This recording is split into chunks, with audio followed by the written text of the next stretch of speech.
After being forced to wait in dangerous Mexican border towns since 2019, Frank finally got the call he and his wife had been anxiously waiting for. In a few days, a UN official said they'd receive a second call with a time to arrive and be processed into the US. But that call never came.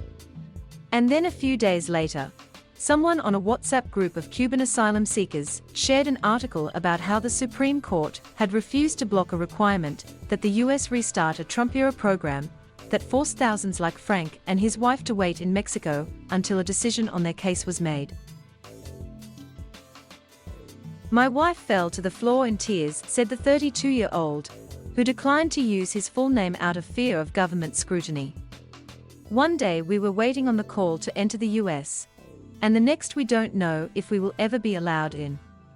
More than 70,000 immigrants and asylum seekers were sent back to Mexico under what's officially called the Migrant Protection Protocols and unofficially known as the Remain in Mexico program, where they have little access to legal aid and live with the constant threat of violence from cartel members.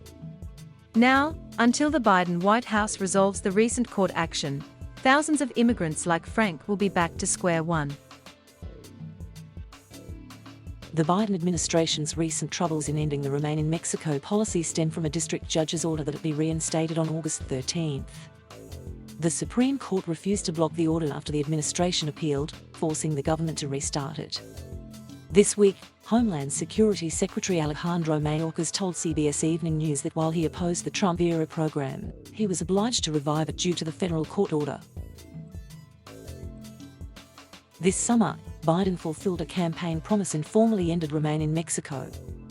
And, as part of a second phase, the US was allowing in people like Frank, who had been ordered deported in absentia after failing to attend his MPP court hearings. But Christopher Noyan, a spokesperson for United Nations High Commissioner for Refugees, said that the organization was waiting for confirmation from the US on how the court ruling will affect people within absentia orders.